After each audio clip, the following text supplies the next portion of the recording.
अरे जगत के पिता राम है, ये कैसे तुम्हारी समझ में आ गई? बता।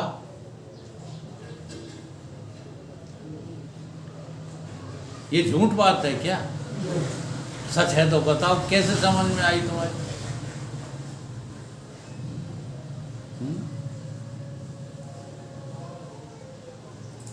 अहम अस्य पिता जगतो, सारे जगत का पिता मैं हूं। अब मैं कहूं, ये चर्चा ना चल रही हो, सत्संग ना हो रहा हो, वैसी सड़क पर खड़े हों और सबको बुला करके हम कहें हम सारे जगत के पिता हैं, तो लोग पागल कहेंगे हैं? या लड़ जाएंगे या कहेंगे कछु गड़बड़ है, इनके दिमाग में कुछ क्रैक होगा। जबकि हकीकत बात है, ये जगत कहाँ से पैदा हुआ है? ये रट लिया वेदांत पढ़ पढ़ के, अनुभव में है?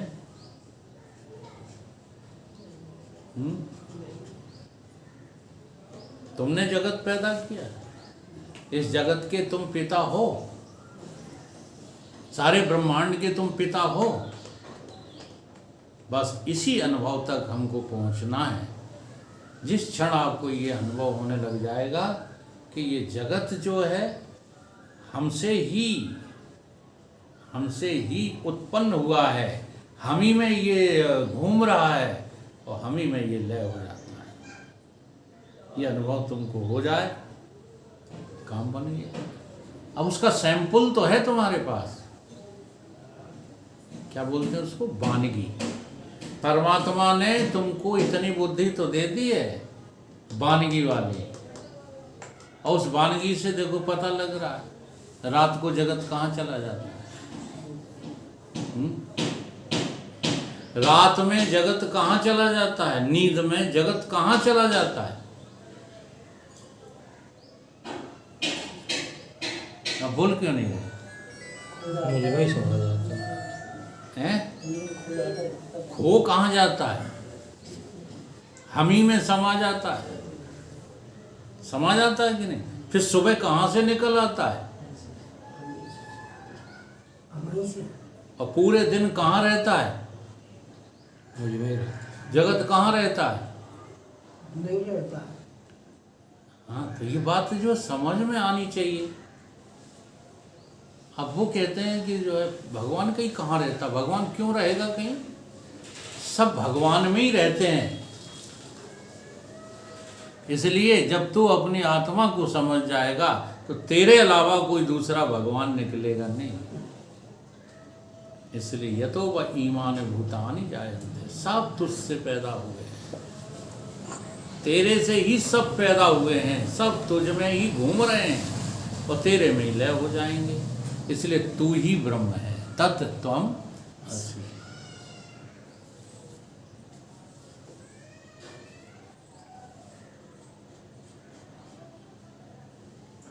तो बादल रूपी ब्रह्मविद गुरु के मुख द्वारा जो सुन के विचार करें, अमृत से भी अधिक आनंद को प्राप्त होते हैं। जैसे समुद्र का जल स्वरूप से क्षार है और बादल द्वारा मधुर होता है, तैसे वेद का अर्थ ब्रह्मज्ञानी के मुख से क्या हो जाता है?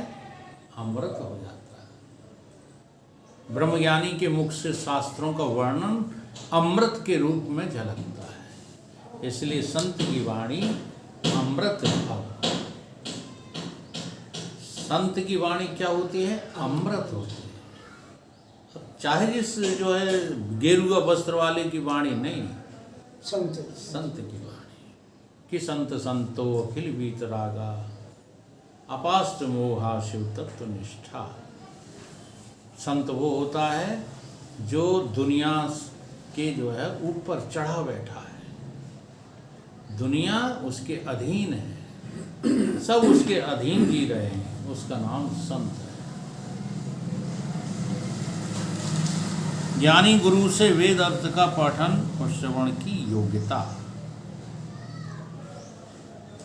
पूर्व दो में ये बात कही, जो गुरु से पढ़ा जो वेद का अर्थ है उसके विचार से मुक्त रूपी फल प्राप्त होता है। इसलिए गुरु ज्ञानी होवे अथवा अज्ञानी होवे ऐसा विशेष नहीं कहा। सो अब कहते हैं, यद्यपि ज्ञानहीन गुरु नहीं, यह पूर्व के आए हैं, तथा पूर्व कही हुई बात को दृष्टांत से प्रतिपादन करते हैं। गुरु कैसा होना चाहिए? ज्ञानी। गुरु जो है ज्ञान से ओतप्रोत होना चाहिए। जो ज्ञान से वास्ता नहीं रखते हैं वो गुरु नहीं होते।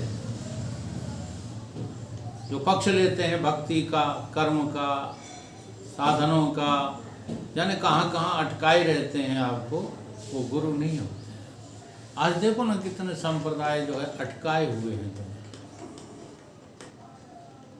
अटके रह जाते हो। ये अटक जो है खत्म करनी है। अब कोई कहीं अटक गए हैं, कोई कहीं अटक गए।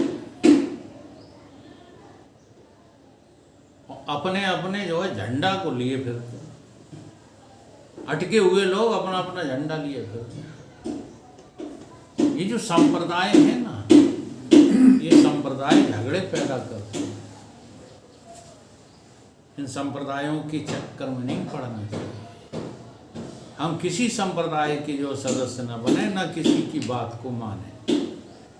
हम तो सीधे वेद शास्त्र को गुरु के द्वारा जो है पढ़ करके जाने और माने। क्या है जो है दृष्टांत? धृतिपुट घट सम अज्ञ जन, मेघ समान सुजान, पढ़े वेद यही हेतु ते, ज्ञानी पे तज आन। अज्ञ कहिए अज्ञानी जो जन हैं, सो धतिपुट कहिए मशक और चरस आदि जो चर्म पात्र हैं, अथवा घट द्वारा ग्रहण किया जो समुद्र का जल, सो विलक्षण स्वाद का हेतु नहीं है। तैसे ही अज्ञानी पुरुष द्वारा ग्रहण किया जो वेद रूपी समुद्र का अर्थ रूपी जल, सो विलक्षण आनंद का हेतु नहीं है। इसलिए अज्ञानी पाठक चर्म पात्र और घट के समान है। कैसे हैं? चाहे चमड़े की जो है बर्तन में पानी भर लो, चाहे मिट्टी के बर्तन में पानी भर लो, और वो पानी खारे का खारे ही रहेगा, नहीं रहेगा। समुद्र में जो भरला खारी रहेगा। चमड़े के पात्र में भरला, चाहे मिट्टी के पात्र में, चाहे सोने के पात्र में, काऊ पात्र में भरला, पानी खारे का खारा ही रहेगा। और सुजान का ये जो है मेघ, मेघ माने बादल, वो फिल्टर होकर के जो है पानी है किसके पास? मेघ के पास, बादलों के पास। तो बादल गुरुमुख द्वार भय, अमृत तय अधिकार। Distil water. हाँ, गुरुमुख से सुना हुआ वचन अमृत। हाँ, डिस्टिल वाटर होता है, अमृत होता है। सुजान का ये ज्ञानी मेघ के समान है, वह वार्ता पहले ही प्रतिपादित की जा चुकी है।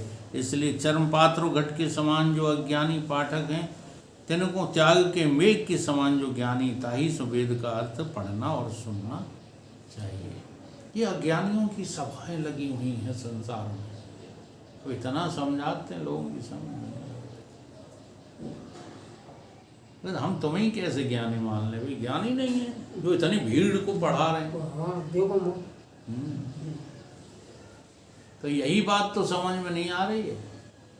हैं तो वे कैसे ज्ञानी हैं? जैसे कि चर्म का बर्तन और मिट्टी का बर्तन, उसमें खारा पानी भर लो, ऐसे ज्ञानी हैं। वही उड़ेल उड़ेल के जो है पिला रहे हैं। अब खारा पानी पिए से तो जो है फिर तुम्हारे पेट का क्या हाल होगा? अंतर ना फटेगा। किसी ने कुछ पकड़ा दी उल्लू की लकड़ी, या किसी ने कुछ पकड़ा दी। कोई किसी विषय को लेकर फायदा पहुंचा रहा है, कोई किसी। ये घटना हमें याद है, यहाँ एक बाबा आए तो वे जने का छू लेते, जने का कर देते। कुछ भभूति थी, जने क्या था। सो इतनी भीड़ हुई, इतनी भीड़ हुई, उससे सब बीमारियां ठीक हो जाती थी। तो पहले तो उनने जब ज़्यादा भीड़ हो गई तो एक नगर पालिका से पानी का टैंकर मंगाया, उसमें जो है उन्होंने भभूति घोल दी। पी ले जाओ से। आप पी लो, तो टैंकर 5 मिनट में खाली। हाँ, धुक्कम धुक्का पड़ी। जब वो टैंकर खत्म हो गया तो बाबा के पीछे दौड़ पड़ी भीड़, और बाबा डाल रहे भीड़ ने बाबा के पर कपड़ा फपड़ा सब फाड़ डाले देखने के लिए भभूति कहाँ है। बाबा हाथ जोड़ गए, आज के बाद भिंड नहीं आऊंगा। तो ऐसे तमाशे करते क्यों? एक बार जो है किसी ने कह दिया हमारे गुरुदेव के बारे में कि तुम्हें इनका बाल मिल जाए, बाल। तो उस बाल को लेकर के तुम जो मनोकामना करोगे वही पूरी हो जाएगी। इतने बड़े जो है ब्रह्मज्ञानी संत हैं ये। अब भीड़ फिर है बाल नोचवे को। महाराज जी एक बाल दे दो। बाल बाल का क्या करोगे? ऐसे ऐसे महाराज हमने सुना है। उन्होंने तुमने बहुत गलत सुना है। फिर महाराज ने कही ये बाल जो कोई ले जाएगा उसका सर्वनाश हो जाएगा। जो उन्होंने ये प्रचार किया, उन्होंने झूठ नहीं बोला। उन्हें बाबा का बाल जो ले जाएगा उसका सर्वनाश हो जाएगा। अब कोई तैयार नहीं बाल लेने को।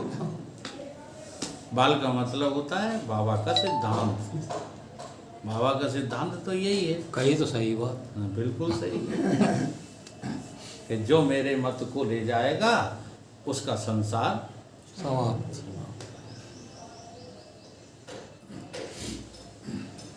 भाषा ग्रंथ से भी ज्ञान होता नहीं। ज्ञानवान के पास वेद पढ़े या कहने से या शंका होवे, जो वेद की श्रुति है तिन्हीं द्वारा जीव ब्रह्म स्वरूप विचारने से तो ज्ञान होता है। अन्य संस्कृत के ग्रंथन से जो भाषा ग्रंथन से ज्ञान होवे नहीं, इसलिए भाषा ग्रंथ का आरंभ निष्फल होगा। और उनका वेद तो संस्कृत में है, वेद तो संस्कृत में है। और ये तुमने विचार सागर हिंदी में लिख दिया, रामचरितमानस हिंदी में लिख दी। तो ये हिंदी के ग्रंथ पढ़ने से मुक्ति नहीं होगी, ऐसी किसी ने शंका की। उसके संबंध में समाधान ब्रह्म रूप अहि ब्रह्मविद ताकि वाणी वेद भाषा अथवा संस्कृत करत वेद ब्रह्म। ब्रह्मवेत्ता जो पुरुष होता है ना, उसकी वाणी का नाम वेद है। ठीक, अब वो भाषा संस्कृत में बोले या हिंदी में बोले। अब जैसे हमको संस्कृत नहीं आती, तो हमारे मुखार बिंदु से जो निकलने वाले शब्द हैं उनसे मुक्ति नहीं होगी।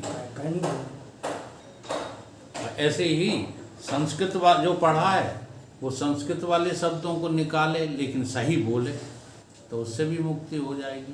भाषा से मुक्ति नहीं होती है।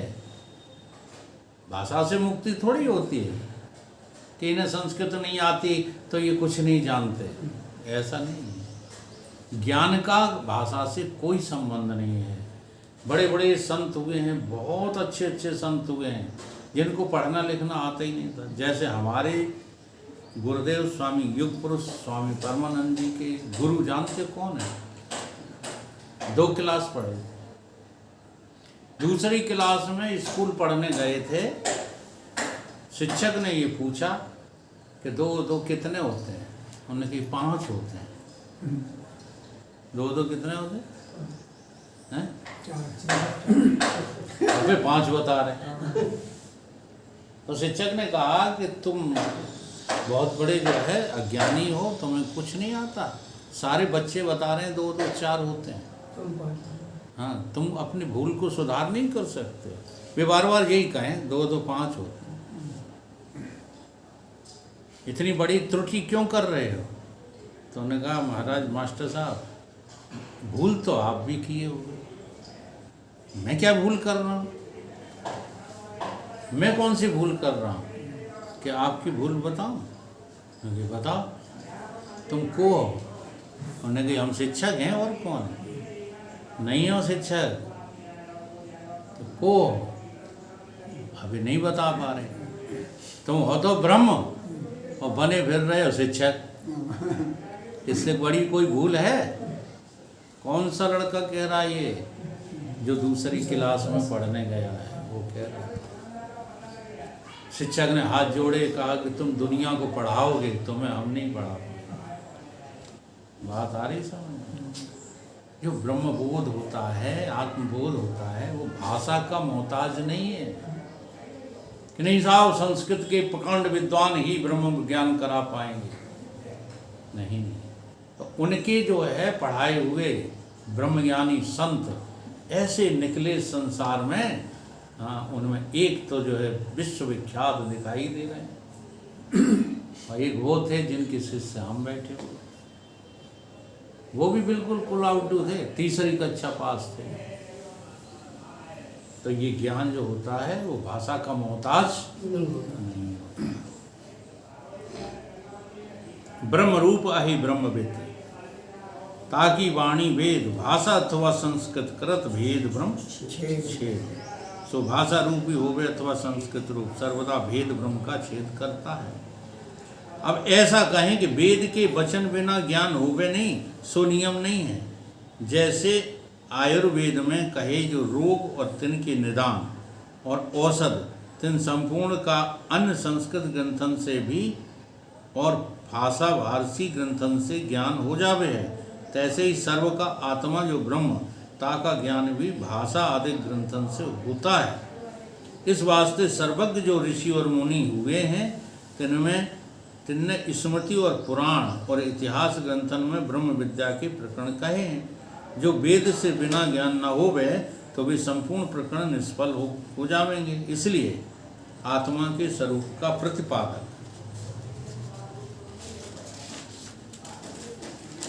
जो वाक्य है उससे ज्ञान होता है। जो आत्मा के स्वरूप के प्रतिपादक हैं वाक्य, उनसे ज्ञान होता है, और वो हैं 4 महावाक्य। अहम ब्रह्मास्मि, अयम आत्मा ब्रह्म, तत्त्वमसि और प्रज्ञानम। इन 4 महावाक्यों से ही ब्रह्म ज्ञान हो जाएगा। बस गुरु की, सदगुरु की जरूरत है। सो बाद वेद का होवे अथवा अन्य का होवे, भाषा ग्रंथ से भी ज्ञान होवे, ये वार्ता सिद्ध हुई। जिज्ञासु को ब्रह्मवेत्ताचार्य की सेवा की कर्तव्यता। अब इसमें थोड़ा सा ग्रंथों का वर्णन बताया गया है, वो कल चर्चा करेंगे। आज कितना समय हो गया? 10 मिनट शेष है। चलो बड़ा बोलिए। भगवान